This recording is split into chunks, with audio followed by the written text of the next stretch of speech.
വ്യത്യസ്തമായ പ്രമേയവുമായി ഇർദം beyond the truth പ്രദർശനത്തിനൊരുങ്ങുന്നു.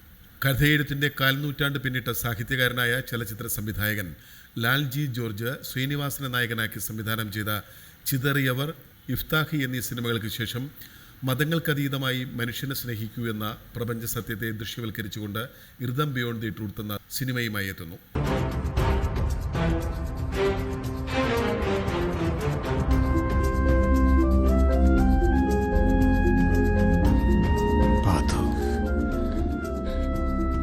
ഖുർആനിൽ പറഞ്ഞിരിക്കുന്നത് നിങ്ങൾ നിങ്ങളെ സ്വയം കൊല്ലരുത്, പടച്ചവൻ കരുണയുള്ളവനാണ്, പ്രത്യാശയോടെ ജീവിക്കൂ എന്നാണ്.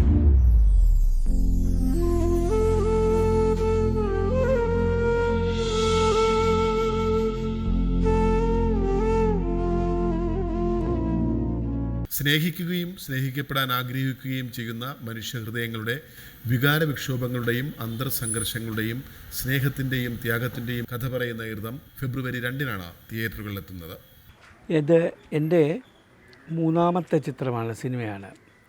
ആദ്യത്തേത് ഒരുപാട് സീരിയൽസും ഡോക്യുമെൻ്ററീസും ഒക്കെ ചെയ്തതിന് ശേഷം ഞാൻ ഒരു പടം ചെയ്തു. അത് ദുബൈയിലായിരിക്കുമ്പോഴാണ് ശ്രീനിയേട്ടനോട് ഞാൻ ആദ്യമായിട്ട് ഒരു സ്റ്റോറി പറഞ്ഞു, ഒരു വേഷം പറഞ്ഞു.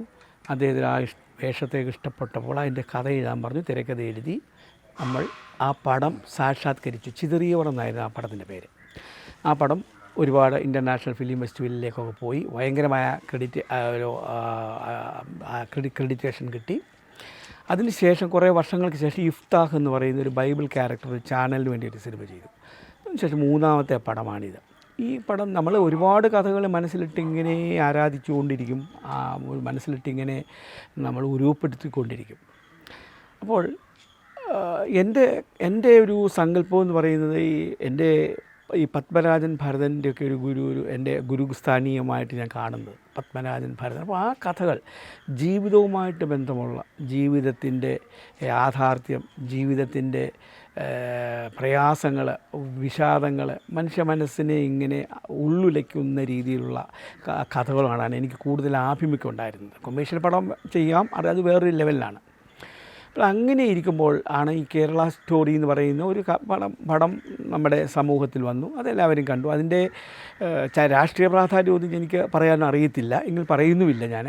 അതിൻ്റെ ഒരു കാരണമെന്ന് പറഞ്ഞു കഴിഞ്ഞാൽ സൗഹാർദ്ദത്തിൻ്റെ ഒരു യാഥാർത്ഥ്യം മറച്ചു വെച്ചുകൊണ്ട് വേറൊരു രീതിയിൽ വന്ന ഏത് കാര്യത്തിൻ്റെയും ഉള്ളൊരു മറുപടിയായിട്ടാണ് ഞാൻ ഈ സിനിമയിലെ ആദ്യ തൊട്ട് ആ സിനിമ എനിക്ക് പ്രേരണയാവുന്ന ആ ഒരു മനസ്സിൽ കണ്ടുകൊണ്ടാണ്, ആ ഒരു ചിന്ത മനസ്സിൽ കണ്ടുകൊണ്ട് ഞാൻ ജീവിതത്തിൽ പ്രകൃതി സത്യം മതമാണ്, മതത്തിനുപരിയായിട്ടുള്ള സ്നേഹം എന്താണെന്ന് കാണിച്ചു കൊടുക്കുകയും ഒരു ഓത്തുപള്ളി അധ്യാപകൻ്റെ ജീവിതത്തിൽ ഒരു ഓത്തുപള്ളി അധ്യാപകൻ്റെ സാധാരണക്കാരനായ ഒരു അധ്യാപകൻ്റെ, ഒരു മുസൽമാൻ്റെ, വിശ്വാസിയായ രാജ്യസ്നേഹിയായ ഒരു മുസൽമാൻ്റെ ജീവിതം എങ്ങനെ മുന്നോട്ട് കൊണ്ടുപോവുകയും അതിനെ തരണം ചെയ്യുകയും അതിനെ അഭിമുഖീകരിക്കുകയും വിശ്വാസത്തിലൂടെ മുന്നോട്ട് പോവുകയും അതിനിടയ്ക്ക് വരുന്ന ഒരുപാട് സംഭവങ്ങളാണ് ഈ സിനിമ നമ്മൾ വരച്ചു കാട്ടിയിരിക്കുന്നത്.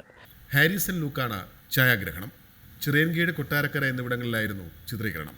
അതിസങ്കീർണമായ വൈകാരിക സംഘർഷങ്ങൾ അനുഭവിക്കുന്ന ഒരു കുടുംബത്തിൻ്റെ സ്നേഹത്തിൻ്റെയും വേദനയുടെയും കഥയിലൂടെ മതസൗഹാർദ്ദത്തിൻ്റെ വിലയും തീവ്ര പ്രണയത്തിൻ്റെ ഭാവുകതയും ഇടകലർത്തി സമൂഹത്തിൽ നന്മയുടെ സന്ദേശം നൽകാനാണ് ഈ ചിത്രത്തിലൂടെ സംവിധായകൻ ശ്രമിച്ചിരിക്കുന്നത്.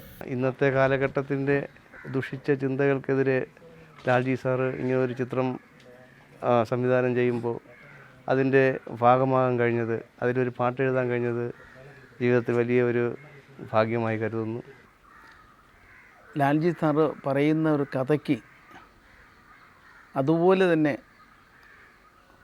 ട്യൂൺ കൊടുത്ത് ഒരു വരികൾ എഴുതുക എന്ന് പറയുന്നത് വലിയ പാട് തന്നെയാണ്. മുസ്ലിം സബ്ജക്റ്റാണ് തിരഞ്ഞെടുത്തത്. അത് പ്രത്യേകത ഉള്ള ഒരു സബ്ജക്റ്റാണ്. ഒരു കുടുംബത്തെ ആസ്പദമാക്കി കഥ പറയുന്ന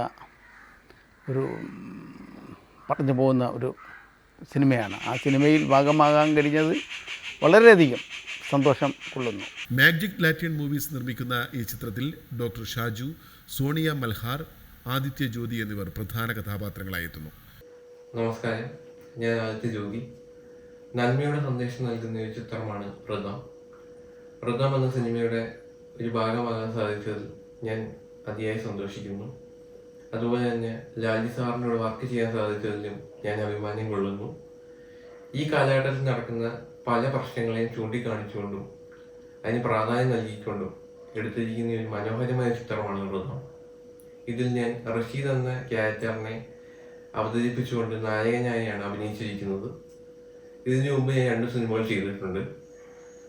അതുപോലെ തന്നെ എല്ലാവരും ഈ പടം പോയി കാണണം, എന്നെ സപ്പോർട്ട് ചെയ്യണം. നന്ദി, നമസ്കാരം.